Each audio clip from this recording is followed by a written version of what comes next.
Halo teman-teman semuanya, apa kabar? Semoga dalam keadaan sehat. Amin. Bertemu lagi dengan saya Gulo dalam program Dunia Kampus oleh Jadi PNS. Kali ini kita akan terbang ke Australia dengan salah satu anak muda kebanggaan Indonesia yang sudah menyelesaikan studi S2-nya, magister, di salah satu kampus terbaik di Australia, Monash University, dengan beasiswa LPDP jurusan Education. Sudah bersama kita Mbak Sari Trisnaningsih atau yang biasa disapa dengan Mbak Sari. Halo Mbak Sari, apa kabar? Halo Mas Gulo, saya baik Alhamdulillah. Alhamdulillah, semoga teman-teman juga dalam keadaan sehat. Dan terima kasih Mbak Sari sudah mau sharing kepada kita di sini bagaimana perjuangan Mbak Sari bisa kuliah dan menyelesaikan kuliahnya di Monash University. Untuk itu kita persilakan Mbak Sari untuk memulai sharing session-nya. Ya. Terima kasih Mas Gulo. Halo semuanya teman-teman jadi PNS, salam kenal, saya Sari Trisnaningsih atau bisa dipanggil dengan Sari dan kebetulan saya baru saja lulus gitu dari Monash University, terutama untuk jurusannya Master of Education in Expert Teaching Practice. Nah, sebelumnya nih mungkin sebelum kita bahas tentang Monash University maupun jurusan yang Master of Education in Expert Teaching Practice nih, kita mulai dulu nih untuk kenalan lebih jauh siapa saya. Jadi saat ini saya bekerja di salah satu perusahaan edtech gitu ya yang bergerak di bidang pendidikan dan teknologi. Nah, saya kuliah di Monash University itu dari tahun 2019, khususnya di Februari 2019, dan saya menyelesaikan studinya itu di tahun 2021, jadi sekitar bulan Mei gitu. Durasinya lumayan panjang ya, karena saya mengambil graduation pathway berupa tesis gitu. Jadi nanti di Monash tuh ada dua pilihan graduation pathway, jadi bisa tesis dan non tesis. Nah, kalau yang non tesis mungkin 2020 akhir sudah bisa selesai, tapi karena saya mengambil tesis jadi memang lebih lama. Nah, untuk background sarjana saya lulus dari Universitas Negeri Yogyakarta dengan jurusan pendidikan biologi. Nah, ini saya lulus di tahun 2016. Kurang lebih seperti itu. Ya, Mbak Sari, ini Mbak Sari gimana sih seorang Mbak Sari dulu sewaktu kuliah S1?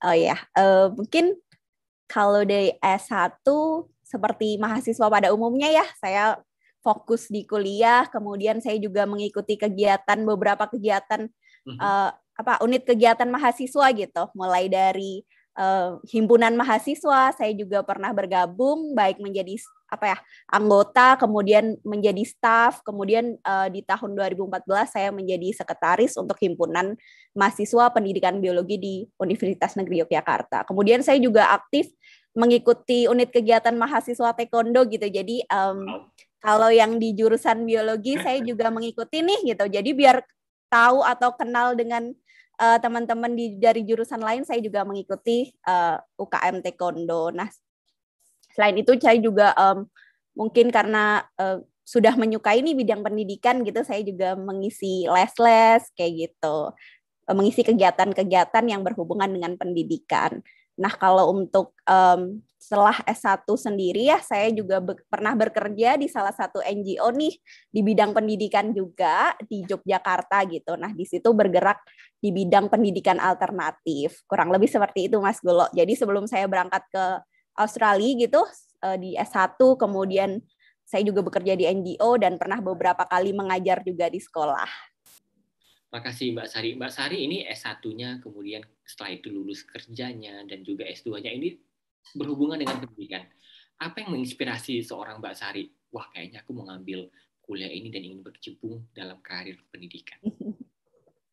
Mungkin yang pertama dan utama, mungkin ini kayak klise aja sih ya. Pasti semua teman-teman yang ngambil pendidikan juga pasti punya di antara daftar kayak alasan mengapa menjadi guru atau berkecimpung di dunia pendidikan adalah orang-orang di sekitar kita yang bekerja di bidang yang sama. Jadi kebetulan orang tua saya itu guru gitu. Jadi secara tidak langsung saya melihat nih secara bagaimana sih menjadi guru, kemudian juga dekat dengan dunia pendidikan. Nah, yang kedua itu mungkin pas masa-masa di awal kuliah dulu saat masih magang gitu ya, magang di sekolah lah istilahnya gitu. Saat mengajar tuh saya senang melihat respon dari murid-murid, terutama ya saat yang awalnya dia tidak paham gitu, kurang paham dalam apa ya suatu topik atau materi, kemudian setelah kita belajar bersama kayak gitu mereka jadi lebih paham gitu. Jadi Bu Sari sekarang saya sudah paham gitu, atau mereka antusias dengan pembelajaran yang sudah saya susun. Kan kalau misalnya kita mau ngajar, kita tuh sebelumnya tuh kayak di balik layarnya banyak persiapan nih, kayak belajar dulu kalau murid-murid membaca 4 buku nih, gurunya harus membaca 3 kali lipatnya gitu ya. Nah, tapi kan setelah jerih payah itu, kemudian pas di kelas, setelah pembelajaran mereka antusias, kemudian semangat dan menjadi paham tuh jadi sebuah dorongan gitu, motivasi. Dan setelah itu kayak, oh ternyata memang saya punya passion di bidang pendidikan gitu. Mantap, makasih banyak, mulia sekali. Mungkin langsung saja kali ya Mas. Silakan Mbak. Ya tadi sekilas lah ya kenalan gitu. Nah kemudian pertama nih first of all gitu. Nah terima kasih gitu untuk LPDP karena kebetulan saya berkuliah di Monash University nih dengan bantuan beasiswa gitu dari LPDP. Nah jadi saya menjadi bagian dari kurang lebih 29.000 mahasiswa yang berkuliah dengan beasiswa LPDP. Nah, selanjutnya nih, seperti yang udah disebutkan tadi, saya berkuliah di Monash University di Australia, terutama jurusan Master of Education. Nah, kenapa sih gitu Monash University gitu? Kenapa? Nah, alasan ya gimana Mas? Maaf, sebelum kita bahas kenapa Monash, boleh di-spill Mbak, bagaimana sih seorang Mbak Sari itu menemukan Monash? Oh iya, jadi ini mungkin jadi pertama sebenarnya itu saya tidak memilih Monash gitu ya sebelumnya. Karena apa? Karena mungkin saya kurang terpapar oleh informasi nih. Jadi saya tidak sadar bahwa oh ternyata ada Monash University yang ternyata bagus nih di bidang pendidikan. Nah setelah saya menemukan Monash nih, terutama dari teman-teman gitu, dari senior yang pernah berkuliah di sana, kemudian juga setelah berkonsultasi nih kepada expert di bidang pendidikan gitu, pada akhirnya nih saya memilih Monash gitu Mas. Jadi awal mula yang mengantarkan saya gitu ke Monash. Tapi setelah itu setelah saya tahu nih, oh saya mau ke Monash, tapi ada beberapa pertimbangan-pertimbangan lain gitu. Makasih Mbak. Oke. Mungkin yang pertama nih kenapa memilih Monash ya, tadi setelah ketemu ternyata ada Monash University nih gitu. Yang pertama itu adalah di Australia. Mungkin ini kayak berbeda ya dari yang lain karena pertama adalah untuk alasan personal nih, karena kebetulan dari alasan keluarga gitu saya memilih benua yang paling dekat dengan Indonesia. Jadi yang kira-kira ada sesuatu hal urgent gitu yang darurat, saya bisa kembali ke Indonesia sewaktu-waktu, kapan saja, tanpa melewati perjalanan yang mungkin belasan jam atau hampir beberapa hari gitu ya, walaupun via pesawat. Nah, kalau Australia kan kayak 5 atau sampai 7 jam gitu. Jadi saat ada keadaan darurat, saya bisa sewaktu-waktu kembali ke Indonesia gitu. Nah, ini alasan pertama saya. Kemudian alasan kedua saya adalah Monash University ini merupakan top university di dunia gitu. Dan untuk jurusan pendidikan ya terutama gitu, kalau kita sudah bahas universitas, kemudian kita juga tidak boleh mengesampingkan nih ranking jurusan gitu ya. Jadi untuk ranking jurusan di Monash University, terutama untuk yang fakultas pendidikannya, itu tuh nomor 1 di Australia gitu. Jadi salah satu universitas dengan fakultas pendidikan terbaik. Nah, kemudian nih di dunia itu Monash University itu lagi-lagi untuk konteks fakultas pendidikan ya, itu nomor 15 di dunia. Nah, itu juga semakin menguatkan saya nih, wah di Australia kemudian ternyata nih ada nih kampus-kampus pendidikan yang bagus gitu kan. Selama ini mungkin kampus-kampus dengan jurusan pendidikan atau fakultas pendidikan tuh adanya di US, kemudian kalau nggak di UK gitu, di universitas-universitas pionir gitu, tapi ternyata ada loh gitu di Australia dengan kualitas yang nggak kalah gitu. Nah yang terakhir adalah balik lagi nih ke jurusan gitu. Setelah mempertimbangkan kampus mana saja sih yang mempunyai fakultas pendidikan, nah dari situ saya kemudian mempertimbangkan jurusan atau kayak spesialisasi gitu. Kan Master of Education Education-nya nih apa nih gitu. Karena kan kebetulan saya background-nya adalah pendidikan biologi. Kalau di Indonesia pendidikan biologi itu adalah mempersiapkan kita menjadi guru gitu ya. Jadi pendidikannya tuh lebih ke pembelajaran, lebih ke teaching practice gitu ya. Nah, saya mencari semua universitas yang memiliki jurusan pendidikan yang kira-kira lebih mendekati dengan background S1 saya gitu. Nah, ternyata di Monash itu mungkin menjadi salah satu dan mungkin dari sekian dari sedikit gitu universitas yang menyediakan spesialisasi dengan expert teaching practice. Jadi biasanya nih kalau di universitas-universitas yang fakultas pendidikannya itu lebih membahas mengenai general studies of education gitu. Jadi lebih ke mungkin kurang spesifik mengenai expert teaching practice-nya nih. Jadi pembelajarannya tuh kurang gitu. Nah, kalau di Monash tuh ternyata dia punya nih jurusan ini dengan spesialisasi ini juga. Jadi itu juga menjadi alasan gitu, terutama alasan utama ya saya memilih Monash gitu, kurang lebih. Oke, nah mungkin selanjutnya nih selain tadi yang sudah saya sebutkan nih, jadi teman-teman nanti yang misalnya tertarik dengan Monash University, salah satunya yang saya sukai dari Monash adalah dia memiliki web yang sangat user friendly gitu. Jadi teman-teman bakal bisa menemukan semuanya di webnya Monash. Seperti ini contohnya nih, ini di web Fakultas Education-nya ya di Monash University, teman-teman bisa melihat nih course-nya saja sudah dipisah-pisah gitu ya, mulai dari teacher education, ini yang benar-benar mempersiapkan teman-teman yang mau mengambil jurusan pengajaran gitu, yang siap mengajar.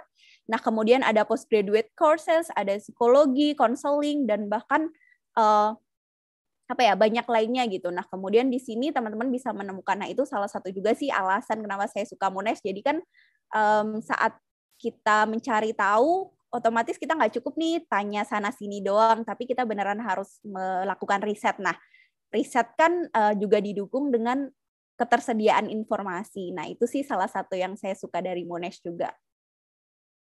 Oke, nah kemudian kenapa sih juga belajar di Monash gitu. Jadi lagi-lagi nih teman-teman bisa menemukan ini semua di webnya Monash nih, jadi tidak perlu khawatir. Jadi kayak sudah untuk course, tiap jurusan, tiap course yang teman-teman akan ambil tuh sudah dijelaskan dengan sangat rinci, termasuk mata kuliahnya, kemudian itu berapa SKS gitu. Bahkan bisa ditemukan juga tiap mata kuliah itu kira-kira seperti apa sih bentuk kurikulumnya, seperti apa sih bentuk assessment-nya gitu. Tugas-tugasnya tuh apa, dan itu bahkan sudah tersedia gitu. Kemudian juga yang kedua adalah option studies-nya. Jadi kayak pembelajarannya itu sangat variatif ya, fleksibel. Jadi bisa part-time student, full-time student. Kemudian ada juga yang menawarkan blended learning. Jadi teman-teman misalnya kayak tidak ingin untuk selalu ke kampus gitu, bisa mengambil kelas yang dia online gitu. Nah, kemudian nih pengembangan karir yang didukung oleh Monash University itu juga keren gitu. Saya beberapa kali juga mengikuti sesi-sesi seperti mulai dari basic nih, gimana sih bikin CV yang bagus gitu, gimana sih interview, bahkan kita bisa kayak membuat pertemuan gitu dengan expertnya, dan kita berlatih interview gitu. Jadi ada ada persiapan karir yang cukup bagus nih untuk mahasiswa-mahasiswanya, dan banyak hal lainnya. Yang salah satu yang hal saya suka itu adalah Monash University itu tuh sangat sangat terbuka gitu untuk international students. Jadi saya tidak perlu khawatir gitu saat berkuliah di sana ya. Jadi saya bisa fokus studi dengan baik gitu sih kurang lebih. Oke, nah masuk ke jurusan nih. Jadi teman-teman tadi saya udah cerita nih kalau Monash tuh menyediakan jurusan-jurusan terutama untuk yang Master of Education ya, Magister Pendidikan itu dengan spesialisasi yang sangat spesifik dan boleh dibilang kekinian lah ya gitu. Nah ini salah satu nih saat saya mengambil keputusan dulu nih, ini salah satu pertimbangan saya gitu. Jadi ada kurang lebih di tahun 2020 ya, ini ada sekitar 7 spesialisasi yang tersedia. Jadi kenapa saya harus menekankan konteks 2020 nih, karena Monash itu sangat terbuka dengan perubahan yang terjadi nih di dunia pendidikan. Makanya mungkin nih di tahun ini ada beberapa spesialisasi yang baru gitu, yang misalnya kemarin belum ada, sekarang dibutuhkan nih di dunia pendidikan. Nah, Monash akan selalu update, makanya ini spesialisasi yang salah satu spesialisasi yang saya jadikan pertimbangan gitu di tahun 2020. Nah, akhirnya setelah banyak pertimbangan gitu, saya memilih expertise atau spesialisasi di bidang expert teaching practice. Tapi ada beberapa spesialisasi lain nih, misalnya early childhood nih, atau ada educational leadership and policy gitu, atau teman-teman yang mungkin dari jurusan pendidikan luar biasa gitu, untuk teman-teman atau murid-murid kebutuhan khusus, teman-teman bisa mengambil nih Master of Education in Inclusive and Special Education dan banyak lainnya gitu. Dan ini salah satu yang saya sukai dari Monash juga. Nah, masuk nih kalau dari tadi sudah ya untuk spesialisasi gitu. Nah, sekarang nih apa sih yang saya harus lakukan untuk bisa lulus gitu. Nah, dari Monash sendiri itu terutama untuk yang Master of Education nih ada 4 bagian gitu dari perkuliahan yang teman-teman harus ambil dan harus ikuti. Jadi untuk Master of Education, untuk full-time student, itu saya harus mengambil 96 credit points, atau bisa dibilang 96 SKS gitu. Nah, 96 SKS nih isinya apa aja sih gitu. Nah, ini terdiri dari 4 bagian, part A, B, C, and D gitu. Nah, part A-nya ini jadi kita dikenalkan dulu nih tentang orientation to education gitu. Jadi ini untuk yang part pertama ini diambil di semester awal, dan ini mata kuliah wajib sebanyak 24 SKS gitu. Dan ini kayak kita samakan dulu yuk persepsi tentang pendidikan gitu kan. Mungkin tidak dipungkiri juga berasal dari banyak background ya, walaupun sama-sama jurusan pendidikan sebelumnya, tapi ternyata masih banyak variasinya gitu. Nah, kita akan dikenalkan dulu nih tentang education ya. Kalau dilihat 2 tahun di break jadi 4, berarti sistemnya di Australia itu semester ya? Iya, kurang lebih sama ya Mas dengan master di Indonesia gitu. Jadi dibagi 4 semester, benar-benar 2 tahun. Oke. Nah, untuk selanjutnya nih ada bagian kedua gitu tentang key construct in education. Jadi ini lebih membahas tentang lebih spesifik lagi nih di pendidikan gitu. Nah, ini bisa mengambil antara 12 atau 24 points. Nah, kemudian yang terakhir nih yang yang bagian C ini teman-teman harus mengambil antara 24 atau 36. Nah, ini misalnya nih di part B teman-teman sudah mengambil 12 gitu, berarti di part C teman-teman harus mengambil 36. Begitupun sebaliknya. Nah, nanti ada apa aja sih dari masing-masing bagian ini nanti akan saya bahas nih. Nah, kemudian yang terakhir nih part D. Nah, ini professional inquiry, teman-teman bisa mengambil 12 atau 24. Nah, yang membedakan nanti yang di part D ini adalah teman-teman bisa mengambil part D ini atau menggantinya dengan tesis gitu ya. Jadi tadi saya sudah jelaskan di awal, jadi kalau Master of Education di Monash itu bisa mengambil 2 pathways. Jadi graduation pathways. Yang pertama adalah non-tesis, jadi teman-teman tetap mengambil mata kuliah seperti biasa, mengambil part D ini, atau teman-teman mengambil tesis gitu. Nah, kalau tesis nanti berarti teman-teman tidak akan mengambil part D ini, tapi mengambil mata kuliah penelitian gitu. Nah, apa sih bedanya gitu? Mungkin untuk pertimbangan apa yang ingin teman-teman lakukan gitu setelah S2 nanti gitu.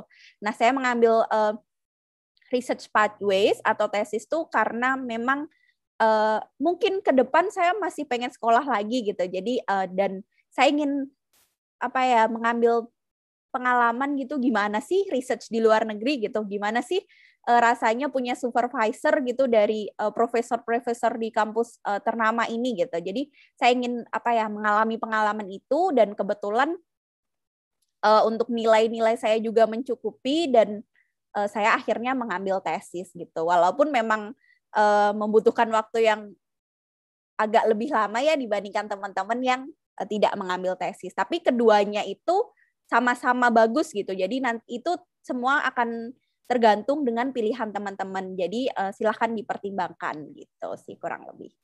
Baik, Mbak Sari, ini misalnya nih di semester 1 atau semester 2 itu ada beberapa SKS yang kita itu gagal. Katakan tidak memenuhi standar. Bisa terjadi, Mbak Sari?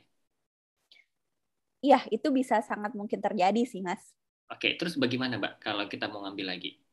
Di semester itu juga, semester pendeknya, atau di semester berikutnya?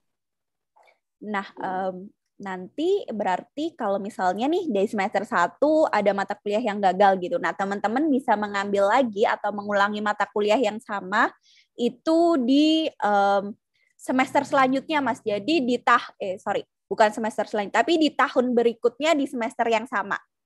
Tapi ada beberapa mata kuliah nih gitu yang memang itu tersedia di setiap semester. Misalnya nih part A ini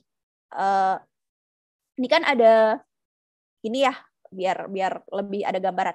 Nah, misalnya ini di part A, ini kan mata kuliah wajib untuk setiap mahasiswa yang ingin mengikuti Master of Education nih di Monash University. Nah, kalau di Monash itu kan intake mulai tahun ajaran baru atau semesternya itu kan ada 2 kali ya periode, yaitu di Februari summer intake atau di Juli atau Agustus gitu, di winter intake. Nah, misalnya nih ada mahasiswa yang mengambil summer intake, tetapi dia memiliki nilai kurang memuaskan gitu ya saat mengambil 2 mata kuliah ini. Nah, dia bisa saja mengambil di semester berikutnya saat winter intake, karena mata kuliah ini juga tersedia saat itu juga gitu di semester berikutnya di winter intake-nya. Atau dia bisa mengambil mata kuliah yang sama di tahun depan di Februari intake gitu, di summer intake sesuai dengan semesternya gitu, Mas. Jadi itu tergantung banget nih dengan ketersediaan mata kuliahnya. Mungkin di semester di semester pendek gitu, apabila mata kuliahnya tersedia, dia bisa mengambil saat semester pendek juga gitu. Baik, Mbak Sari, kalau dilihat nih satu semester kan 24 poin satu kredit, berarti istilahnya ada dua subjek kan yang diambil Mbak Sari ya. Nah, berarti kalau dia gagal, next-nya berarti tahun depan itu bisa 24 plus 12 ya Mbak ya, yang diambil ya. Bisa 36 SKS berarti. Kredit. Iya, kurang lebih bisa kayak gitu, Mas. Tapi tergantung juga nih, misalnya mata kuliah di semester berikutnya ternyata ada mata kuliah prasyarat yang kebetulan mata kuliah prasyaratnya nih yang mungkin gagal tadi. Nah, itu kan beda cerita lagi. Jadi memang nih untuk kayak komposisi SKS kemudian mata kuliah yang diambil itu memang sangat tergantung dengan jenis mata kuliahnya gitu. Tapi di sini semuanya tergambarkan dengan jelas gitu, mata kuliahnya itu tersedia di semester apa aja, kemudian ada nggak mata kuliah prasyarat gitu sih Mas kurang lebih. Jadi nggak usah khawatir, itu infonya lengkap banget kok gitu. Makasih Mbak Sari.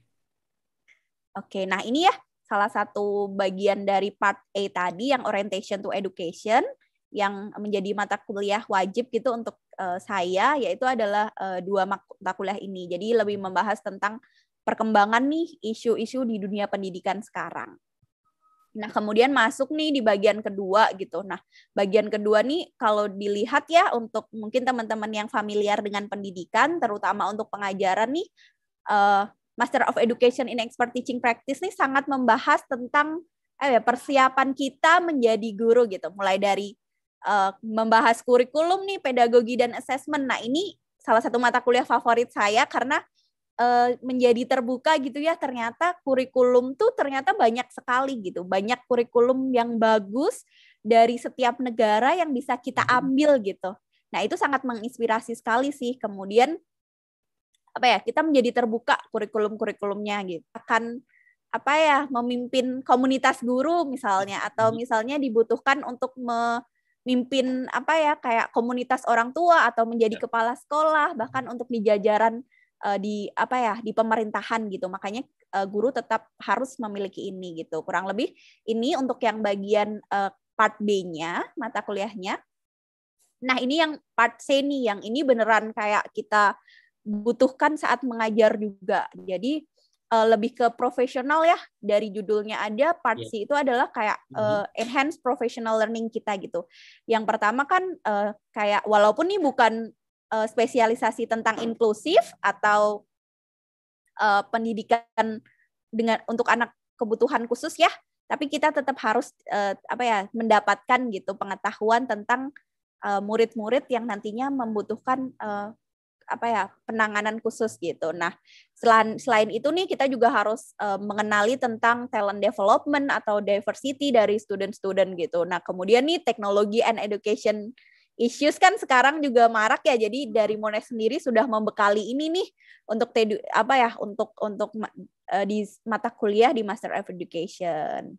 Wow. Nah, bahkan nih lebih spesifik lagi, jadi nggak cuma bahas teknologi and education, tapi di bawahnya bisa dilihat langsung nih teknologi and education, tapi lebih ke pembelajaran, gimana sih dia bikin teknologi itu dipakai untuk di instructional design. Nah, bisa dilihat ya dari mata kuliahnya tuh beneran sangat membekali gitu ya untuk yang teman-teman jadi guru. Makanya kayak kenapa sih saya suka banget gitu untuk jurusan ini gitu. Nah, untuk part D-nya nih, Nah, untuk part D-nya nih teman-teman yang mungkin nanti nggak ambil tesis gitu, nanti akan mengambil tentang apa ya, tentang beberapa mata kuliah ini gitu. Jadi teman-teman akan memilih 1 atau 2 dari mata kuliah ini sesuai dengan komposisi kredit yang sudah teman-teman ambil gitu. Jadi biasanya dalam awal tahun gitu ya, awal tahun pembelajaran kita kayak membuat rencana 2 semester ini kita mau ngambil apa sih, dan itu penting banget untuk mempertimbangkan semester tahun depan kita mau ambil apa gitu. Jadi dari awal tuh memang sudah ada seperti course map ya. Jadi beneran kita susun dan kita rencanakan, oh saya semester 1 mau mengambil ini, kemudian semester 2 aku mau ngambil ini. Karena nanti di semester 3 saya mau ngambil ini dan ini. Termasuk saya juga merencanakan, karena dari awal saya ingin ngambil tesis, jadi mata kuliah mana saja nih yang saya harus ambil di semester sebelum-sebelumnya gitu, kurang lebih Mas Gulo. Oke, terus mungkin ya lanjut. Nah, ini nih untuk update dari spesialisasi Monash University di tahun 2021. Jadi mungkin expert teaching practice untuk 2021 digabungkan menjadi General Education Studies, tapi tetap dengan apa ya, memiliki mata kuliah yang tadi saya sebutkan gitu. Nah, dibagi menjadi 4 spesialisasi yang lebih lingkupnya lebih luas gitu ya. Jadi yang pertama digital learning, kemudian early childhood education, general education studies, dan inclusive and special education. Jadi seperti yang saya bilang tadi, teman-teman harus selalu update nih kalau mau ke Master of Education di Monash University, karena Monash ini selalu terbuka dengan perubahan zaman ya, dengan dunia pendidikan sekarang. Jadi akan selalu berubah gitu. Mungkin ada jurusan-jurusan baru, mungkin ada mata kuliah baru yang memang menyesuaikan gitu. Nah, itu juga perlu teman-teman cermati. Nah, kemudian nih tadi udah belajar terus ya Mas ya gitu. Sekarang mungkin kita membahas nih tentang hal-hal receh gitu ya.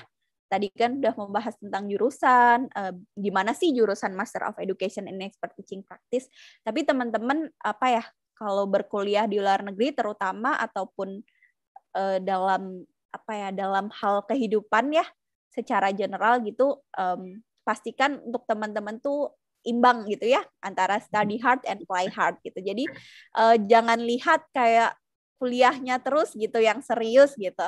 Nah, tapi teman-teman juga harus meluangkan waktu nih, ini penting ya gitu, untuk tetap mungkin berekreasi atau sekedar menghabiskan waktu untuk bersantai gitu. Jadi study hard and play hard itu juga tetap kok dilakuin gitu. Jadi nggak belajar melulu, nggak di perpus terus, nggak di kampus, nggak kuliah terus, tapi tetap juga jalan-jalan. Cuman memang ya disesuaikan juga dengan timeline kuliahnya kali ya. Jangan pas nanti deadline tugas gitu terus lagi main gitu. Ya tetap harus kita prioritaskan gitu ya untuk tujuan kita berkuliah. Nah, Mbak Sari. Oh ya. Kalau boleh tahu, ini bisa di-spill dalam kohortnya angkatannya Mbak Sari itu ada berapa ya Mbak ya untuk Master of Education-nya? Kalau untuk jurus angkatan saya, maksudnya orang Indonesia atau seluruh? Oh, seluruhnya itu ada berapa ya Mas ya? Mungkin sekitar 100 mungkin ya, dengan jumlah dari berbagai macam spesialisasi untuk totalnya ya mungkin. Itu total Master of Education, Mbak ya? Kalau untuk Master of Education-nya mungkin lebih dari itu, Mas. Tapi untuk spesialisasi yang saya ambil mungkin sekitar, soalnya kan memang ada yang beberapa mata kuliah yang memang itu diambil oleh spesialisasi saya, tapi spesialisasi lain juga bisa mengambil gitu, Mas. Jadi saat di kelas pun kadang jumlahnya ada yang 100, kadang ada yang beberapa mata kuliah spesifik yang untuk expert teaching practice mungkin ya dalam satu kelas hanya ada 30 kayak gitu, kurang lebih. Tergantung juga untuk kelasnya ya, karena tadi saya sebutkan Monash itu sangat bervariasi untuk pilihan kelasnya. Ada yang kelas online dan itu mungkin kayak bisa lebih banyak, atau misalnya kelas kecil gitu yang ke kampus, nah itu maksimal 30 orang gitu, karena bisa dilihat nih pembelajarannya memang cukup menarik gitu, biasalah di kelas-kelas kecil gitu, karena nanti ada tutor, kemudian ada dosen, jadi pembelajarannya agar tetap berjalan interaktif gitu. Nah mungkin ini fotonya agak norak ya gitu. Jadi ini video cuman nggak bisa karena saya orang desa gitu, lihat pertama salju dan kayak udah punya wishlist nih, saya harus kalau di salju saya harus gulung-gulung nih gitu. Teman-teman saya ngira bercanda gitu. Pada ketawa. Jadi memang ini pertama kali nih saya lihat dan pegang dan benar-benar secara langsung gitu salju, jadi memang agak norak fotonya. Tapi saya bangga aja gitu lihatnya. Oke, mungkin lanjut. Nah, selain study hard, play hard nih, teman-teman juga jangan lupa untuk selalu melihat peluang yang ada gitu. Nah, ini Serita, ini salah satu kompetisi yang saya dan tim teman-teman saya ikutin gitu. Nah, ini kompetisinya itu diadakan oleh salah satu mungkin bagian dari unit kegiatan mahasiswanya dari Monash University, yaitu Monashit. Nah, ini tuh judulnya adalah Monashit Incubator Program. Jadi kompetisi, tapi dia juga seperti bootcamp gitu. Jadi saat awal nih, ini tuh tentang social entrepreneurship. Jadi semuanya ini membahas tentang gimana sih kita berbisnis tetapi masih memiliki dampak sosial gitu. Nah, jadi pas awal itu salah satu seleksinya adalah kita mengirimkan video gitu tentang program atau project yang akan kita bikin gitu. Nah, kemudian dengan melewati seleksi, setelah itu terdapat 5 tim yang idenya itu lolos gitu. Nah, dari 5 tim ini selama kurang lebih 2 bulan gitu, setiap minggu itu mengikuti seperti serangkaian workshop. Jadi beneran kita nggak cuma dilombakan, tapi dari ide kita yang masih polosan tadi itu beneran didampingi untuk dibuat benar-benar social entrepreneurship ini tuh beneran bisa dijalankan gitu. Mulai dari gimana sih kita bikin branding gitu, sesederhana itu. Gimana sih kita bikin branding untuk bisnis kita gitu. Gimana sih kita bikin bisnis tetap menguntungkan tapi tetap ada dampak sosialnya gitu. Kemudian selanjutnya sampai kita juga mendapatkan workshop tentang perizinan di pemerintah gitu. Jadi gimana sih kita biar tetap bikin bisnis pastinya berdampak sosial nih, tetapi juga tidak melanggar hukum gitu tentang hak cipta dan lain-lain. Nah, seperti itu. Nah, lucunya ya ceritanya Mas Gula ini mungkin teman-teman saya juga nanti yang lihat ini pasti ketawa gitu. Jadi karena ya tadi ya Mas ya mungkin siapa sih kita gitu, masih dari desa kuliah di Monash aja udah apa ya menurutku udah kayak ya udah kayak nggak percaya gitu. Nah mungkin dari teman-teman juga punya rasa insecure gitu. Nah saya dan tim termasuk yang sama gitu. Jadi saya dan tim itu saat mengikuti program itu tuh sama sekali tidak berekspektasi untuk menang gitu ya. Karena tim-tim lainnya tuh bagus gitu, kayak punya ide-ide yang bisnis tapi dampaknya sosial tuh keren banget gitu ya. Sampai mulai dari membantu negara-negara di Afrika, kemudian juga di negara-negara berkembang yang lainnya gitu. Kita tuh mengangkat tema menyelesaikan sampah di Indonesia gitu, tetapi dapat membantu pendidikan juga untuk anak-anak yang kurang mampu. Nah, di sini ini tuh saat pengumuman pemenang bisa dilihat nih tim saya yang pakai hijab gitu. Nah ini kayak nggak ada pose yang bagus karena apa? Karena saat diumumkan pemenang tuh kita nggak ada yang sadar gitu kalau kita dipanggil gitu. Jadi saya ngambil video nih, teman saya ngambil video nih untuk nunggu yang pemenang gitu. Terus teman-teman yang saya yang lain tuh kayak deg-degan siapa sih pemenangnya, tapi kita nggak berekspektasi kalau kita akan jadi runner up gitu. Jadi saat kita disebutkan gitu, jadi semuanya lihat kita terus kayak kita nggak ada yang maju, kita lihat-lihatan gitu. Terus saya aja tanya teman saya ada apa gitu, kita runner up gitu. Terus aku tuh sampai googling gitu loh karena blank gitu, runner up gitu. Oh kita yang menang gitu. Terus kita maju, makanya sampai kita di depan foto pun kita masih nggak ada yang percaya gitu. Tapi ternyata nih jadi pelajaran juga gitu, jangan insecure gitu. Kita juga bisa kok bersaing dengan teman-teman yang lain gitu. Jadi teman-teman dari Indonesia itu juga memiliki kompetensi dan kemampuan yang sama gitu. Itu juga pelajaran sih gitu. Karena ini beneran kayak dari awal tuh salah gitu. Kalau udah set ekspektasi kita nggak mungkin menang gitu. Itu salah, ternyata memang enggak kayak gitu. Ternyata memang bisa gitu sih. Keren. Ini cerita yang lucu aja gitu.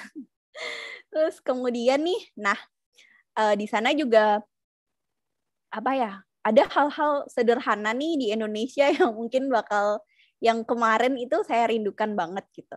Teman-teman udah lihat nih ada kangkung, kemudian ada jahe ya ini, kemudian ada tempe, dan ini abang-abang somai nih. Yang pertama adalah kangkung nih, untuk teman-teman yang suka kangkung terus makannya pakai sambal gitu ya. Di Australia terutama ya, kangkung itu sangat mahal. Ya bisa dibeli, tapi kayak kalau di Indonesia kan bisa kita makan setiap hari ya, tapi kalau di Australia tuh sebaiknya nih kayak mungkin agak susah gitu kalau dimakan setiap hari, karena memang harganya lebih mahal gitu. Dan kalau dibandingkan daging nih, sebenarnya kalau di Australia kan memang terkenal dengan produk daging, susu, dan produk sapi gitu ya. Nah kalau kangkung nih, kalau dihitung-hitung nih lebih mahal gitu dibandingkan dengan daging. Wow, lebih mahal daripada daging Mbak ya. Kalau Indonesia kangkung dibandingkan daging nggak bisa dibandingkan. Iya, jadi ya agak nyesel juga sih gitu. Wah kangkung disia-siakan dulu maksudnya, sekarang kayak kalau makan tuh kayak mikir gitu ya. Terus kemudian jahe nih juga ya, salah satu rempah-rempah di Indonesia yang kayak kita mudah banget ditemukan gitu, bahkan di rumah saya juga nanem. Jadi kayak kita tinggal ambil kan. Nah di jahe tuh kalau di Australia nih ada jahe yang sudah agak kering gitu ya, yang maksudnya udah agak lama dipanen.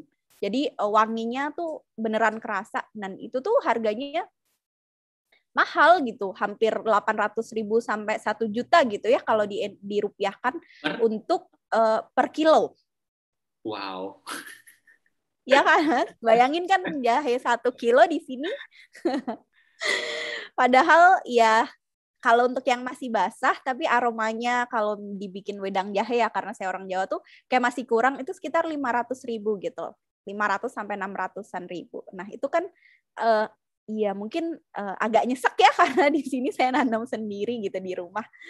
Nah, itu sih. Nah, selanjutnya tempe nih. Aduh, tempe nih beneran ada. Australia itu banyak orang Indonesia dan tempe banyak gitu. Cuman mungkin untuk tempe yang fresh, karena tempenya tuh sudah di frozen ya, jadi sudah masuk lemari pendingin dan sudah frozen, kan rasanya tetap beda ya dengan tempe yang fresh gitu, yang lagi-lagi di Indonesia juga gampang banget ditemuin. Nah, ini juga bikin kangen sih sebenarnya. Dan harganya juga ya tidak semurah yang di Indonesia gitu. Nah, yang terakhir nih abang-abang siomay ataupun abang-abang cilok atau apapun ya yang ada di Indonesia yang kadang kayak bisa ditemuin di mana aja gitu kan, mungkin kadang kita pengen ngemil gitu, pengen apa, atau malam-malam nih males keluar gitu, biasanya ada abang-abang nasi goreng atau bakso yang lewat. Nah, itu sih yang nggak ada di sana ya. Jadi kayak tempat makan ataupun tempat belanja itu kayak terpusat gitu dalam satu wilayah. Jadi nggak ada kayak seperti minimarket yang kalau kita mau beli tuh bisa gitu. Jadi beneran kita harus istilahnya ke pusat shopping centernya lah gitu. Ini sih yang paling kerasa. Jadi malam-malam, apalagi kalau musim dingin kan kayak enak nih bakso gitu. Kalau di sini kan tiba-tiba ada abang bakso lewat gitu, atau misalnya nasi goreng ya yang sering muter. Nah, di sana tuh nggak ada ya. Hal-hal sederhana kayak gini sih yang kita yang saya terutama makin bersyukur gitu tinggal di Indonesia ya. Gitu sih. Nah, selanjutnya nih ini aku mau cerita sedikit nih. Salah satu juga pembelajaran berharga juga untuk aku. We are human first after all. Jadi ini cerita aja, mungkin teman-teman ada yang ingat juga, mungkin Mas Gulo juga ingat. Jadi di tahun 2019 awal sekitar bulan Maret atau ya Maret itu ada kejadian penembakan massal di Christchurch, New Zealand gitu. Dan itu kan deket ya dengan Australia dan itu berdampak. Saya sebagai mahasiswa baru yang di Australia yang baru 1 bulan, kemudian ada ada kejadian seperti itu nih, kan lumayan takut ya gitu. Dan iya shock gitu kan, walaupun dikabarin orang rumah juga nggak apa-apa, tapi kan di sini kita tetap takut nanti gimana, kepikiran. Nah, ternyata tuh di sini saya belajar ternyata menjadi minority itu memang menakutkan gitu ya. Di sana saya menjadi minoritas, berbeda dengan di Indonesia yang saya bisa dengan leluasa, enak, aman, nyaman pergi kemana-mana, sedangkan saya di sini di Australia itu saya termasuk minoritas gitu. Nah, tapi ternyata nih tidak menakutkan ini, karena bisa dilihat nih ini kayak di masjid Indonesianya di Melbourne gitu, di Indonesian community, banyak yang mengirimkan bunga gitu, yang menyemangati kita gitu, yang nanti kalau bisa dibaca di di cards-nya gitu, di kartu-kartu ucapannya ini semua mengungkapkan bahwa kamu nggak perlu takut gitu, kita bareng kalian gitu, kita berdiri bareng kalian nggak usah takut gitu. Dan di situ saya sadar bahwa ternyata tuh kita pada awalnya tuh ya manusia gitu. Nah, bahkan di kampus ada kejadian menarik juga nih. Saya ada mungkin mulai dulu dari Monash University ya. Monash University itu langsung cepat tanggap gitu. Jadi begitu kejadian mereka langsung mengirimkan email nih ke mahasiswa-mahasiswanya gitu. Nah, mereka juga mengadakan sesi seperti doa bersama dan lain-lain gitu. Itu sih yang paling aku suka juga dari Monash, bener-bener dia embrace the diversity gitu.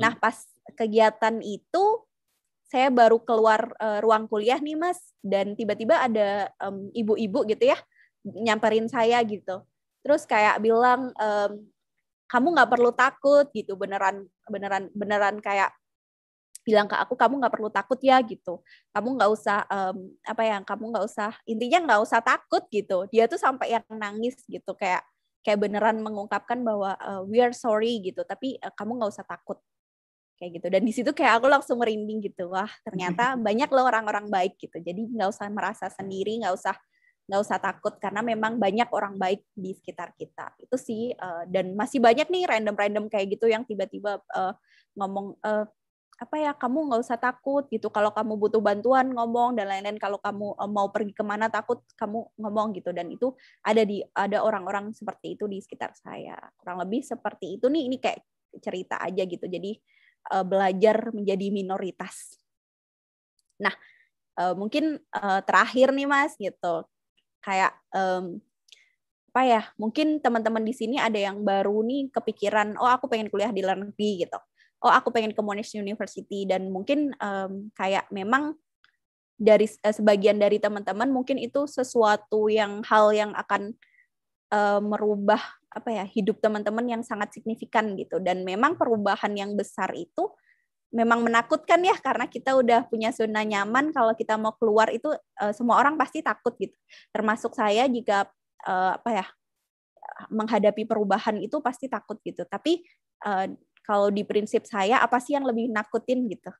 Itu adalah penyesalan gitu, kayak kenapa sih nggak dicoba gitu misalnya, kenapa sih nggak nyoba dulu gitu dulu. Jadi saya memilih untuk lebih baik saya gagal atau harus mencoba beberapa kali baru berhasil, daripada nanti di akhir saya menyesal, apa ya, kenapa nggak nyoba gitu. Karena kalau kita gagal atau beberapa kali mencoba, ini kita tahu nih hasilnya gitu, kita bisa lihat hasilnya A, B, C gitu. Tapi kalau kita nggak nyoba tuh, kita masih kayak wondering, kalau aku nyoba bakal berhasil nggak ya? Tapi kalau aku nyoba bakal gagal nggak ya gitu?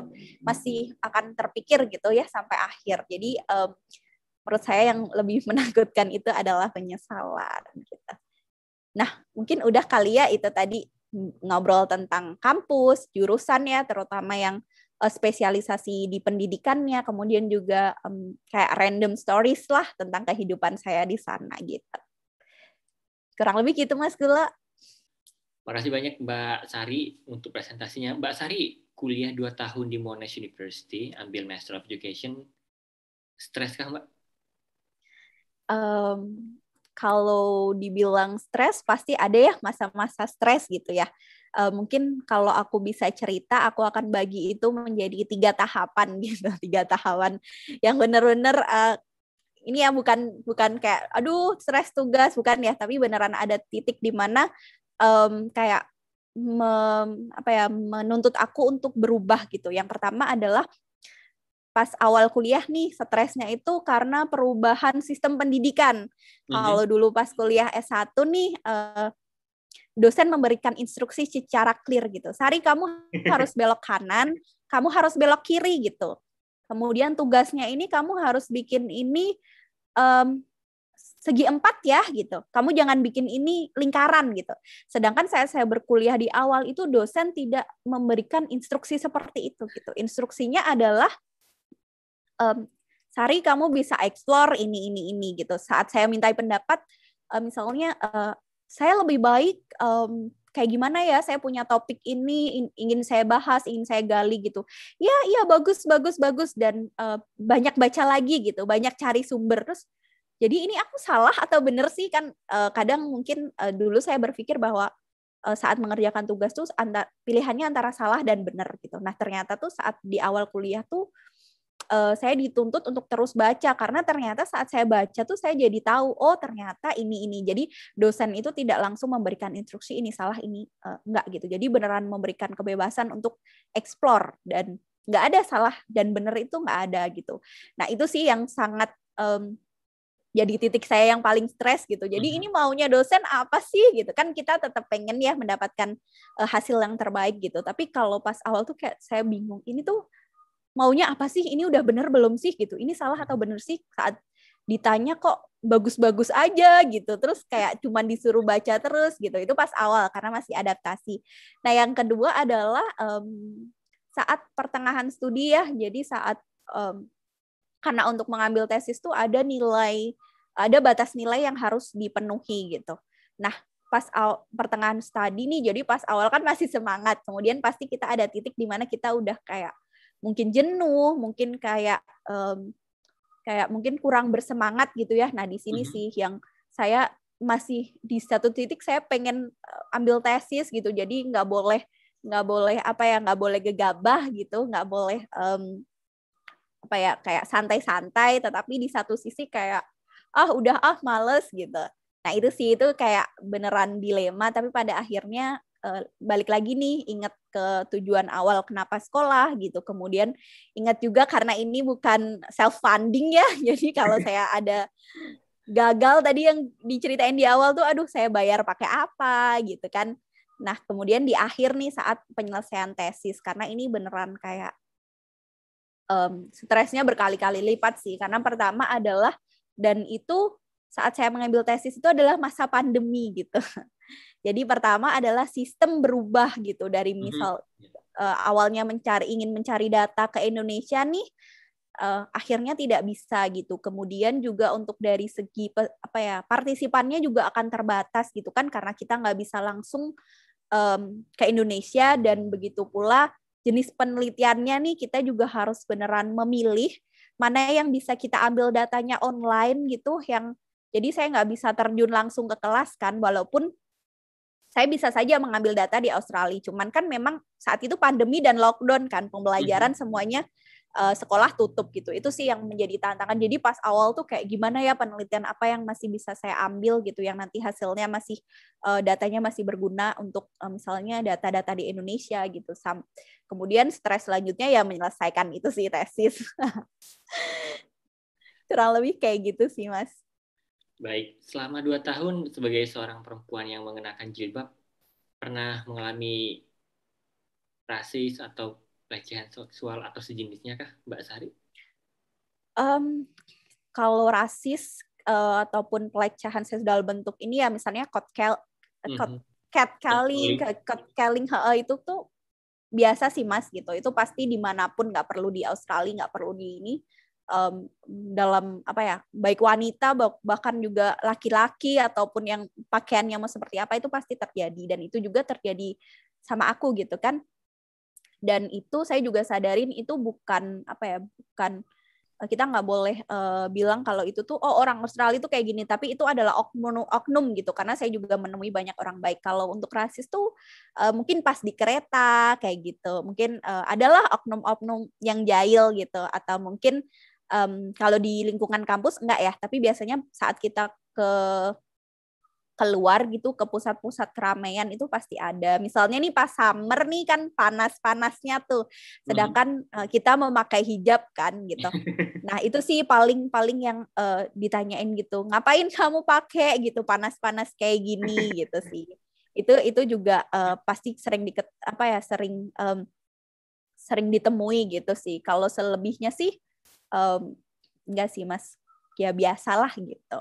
Cuman memang aku juga ketemu nih teman-teman yang benar-benar consider dengan apa yang aku anut gitu, apa yang aku percaya. Jadi salah satu temanku dari bukan orang Indonesia gitu, dia sampai even consider mereka mau ngajak makan kita gitu, even consider kayak makanan apa yang boleh kamu makan, apa yang enggak. Kemudian restorannya juga mereka memilih dengan sangat hati-hati. Bahkan saat mengundang mereka ke rumahnya gitu, kita disuruh membawa gelas dan alat makan sendiri gitu. Takutnya mungkin ada beberapa makanan kan mereka sampai sedetail itu gitu untuk misalnya riset saat mereka ingin mengundang kita ke rumah mereka gitu. Jadi ada orang-orang baik kayak gitu juga. Oke, menarik. Mbak Sari, apa pesan yang ingin Mbak Sari sampaikan kepada teman-teman yang ingin kuliah ke luar negeri, khususnya ke Monash University? Yang kedua, khusus untuk yang perempuan. Yang kedua, sorry Mas. Khusus untuk yang perempuan. Oh iya, kalau untuk yang pertama ya, teman-teman untuk yang mau kuliah di Monash University gitu, nggak ada kata terlambat sih ya, walaupun mungkin habis lihat video ini baru kepikiran, saya pengen kuliah di luar negeri gitu ya, saya pengen ke Monash University, itu nggak ada kata terlambat ya teman-teman gitu. Jadi saya juga memulai rencana untuk berkuliah atau memulai mimpi saya juga gara-gara membaca blog gitu tentang kuliah di luar negeri, dan itu menurut saya nggak ada kata terlambat gitu. Teman-teman silahkan mencari informasi sebanyak-banyaknya, kemudian mulai dari beasiswa. Jadi sekarang biaya itu bukan menjadi masalah lagi gitu ya. Jadi ada scholarship gitu, ada beasiswa banyak. Kemudian yang mungkin terkendala bahasa Inggris, sekarang juga banyak nih, misalnya YouTube maupun konten-konten pembelajaran yang bisa diakses secara gratis gitu untuk belajar. Jadi itu semua tergantung dengan kemauan kita, dan jangan membandingkan journey atau perjalanan teman-teman dalam mencari beasiswa dalam berkuliah di luar negeri itu dengan orang-orang yang lain gitu. Mungkin ada yang keterima beasiswa, daftar sekali keterima langsung kuliah gitu. Mungkin ada yang harus melewati 10 kali seleksi dulu baru keterima. Mungkin kayak tahun ini enggak, tapi dia bekerja dulu nih selama 5 tahun baru kemudian keterima untuk beasiswa atau untuk kuliah di luar negeri. Jadi setiap orang punya perjalanannya masing-masing. Nah, jadi untuk teman-teman yang tertarik nih di Monash gitu, silahkan dimulai dari sekarang, itu nggak terlambat gitu sih. Nah, untuk Master of Education nih, Monash salah satu kampus terbaik ya untuk education, dan jurusannya menurutku sangat sesuai nih untuk kebutuhan. Apalagi sekarang aku juga berkecimpung di bidang pendidikan dan teknologi ya, jadi benar-benar apa yang aku pelajarin kemarin tuh beneran kepake gitu, beneran apa yang terjadi di dunia pendidikan sekarang tuh emang apa yang kemarin aku bahas di kuliah. Nah, untuk perempuan nih, mungkin yang pertama nggak usah takut gitu ya, walaupun mungkin kayak jangan sampai ada pikiran bahwa aku tuh cewek gitu, jangan kalau sekolah jangan jauh-jauh gitu. Nah, itu mungkin beberapa orang pertimbangan keluarga dan lain-lain bisa. Tapi untuk teman-teman nih yang misalnya mendapat privilege nih untuk perempuan yang bisa bisa mengeksplor kemana saja nih, silahkan gitu ya, jangan takut untuk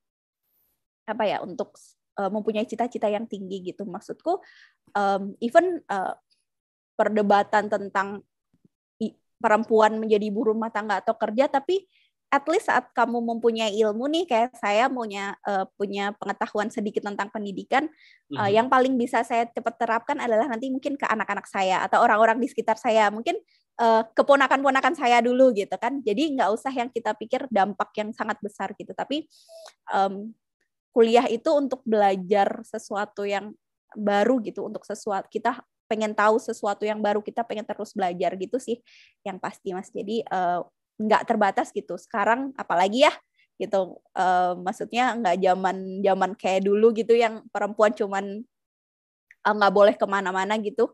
Nah, sekarang kan aksesnya sama, jadi jangan sampai nih kita melewatkan itu, jangan sampai kita terlena. Jadi tetap harus berjuang meraih mimpi kita masing-masing gitu. Cakep. Yang terakhir, apa harapan seorang Sari Trisnaningsih untuk Indonesia yang lebih baik? Pastinya Indonesia terus jadi negara yang lebih baik. Pertama itu yang secara dengar. Yang kedua adalah karena saya nih berkecimpung di dunia pendidikan, dan saya melihat nih secara langsung perbedaan gitu, seberapa jauh kita tertinggal pendidikannya. Nah, saya ingin melihat tuh ada progres ke depan yang secara pelan-pelan gitu, tapi kita terus berprogres gitu sih, Mas. Dan salah satu masalah nih yang benar-benar sulit diatasi gitu, itu adalah pemerataan pendidikan. Jadi kita tuh kayak pengen terus lari ke depan, tapi ada yang hal-hal yang teknis gitu, hal-hal yang seperti infrastruktur, kemudian pemerataan pendidikan, pemerataan kompetensi kemampuan guru, itu sih yang pelan-pelan juga kita harus perbaiki gitu. Tapi setelah pandemi ini nih, itu jadi kayak satu titik balik gitu untuk pendidikan di Indonesia, dan saya jadi optimis gitu ya. Pendidikan Indonesia tuh bisa mengejar ketertinggalannya dan menjadi lebih baik gitu sih, Mas. Amin. Terima kasih Mbak Sari. Ini harapan yang mulia dari seorang yang sudah lulus dari Master of Education di Monash University.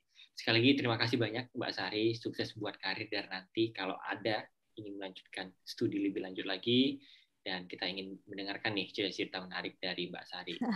Dan teman-teman, terima kasih. Semoga apa yang disampaikan Mbak Sari tadi memberikan inspirasi dan paradigma baru nih buat teman-teman bagaimana kuliah di luar negeri, khususnya di Monash University di Master of Education, terutama untuk perempuan nih. Semoga semakin banyak nih anak-anak muda Indonesia yang kuliah di luar negeri. Amin. Untuk itu, Mbak Sari, terima kasih sekali lagi, luar biasa. Iya, makasih banyak Mas Gulo sudah memberikan kesempatan saya nih untuk cuap-cuap di sini ya. Semoga bisa menjawab pertanyaan dari teman-teman gitu. bersama-sama. Terima kasih Mbak Sari dan seluruh teman-teman.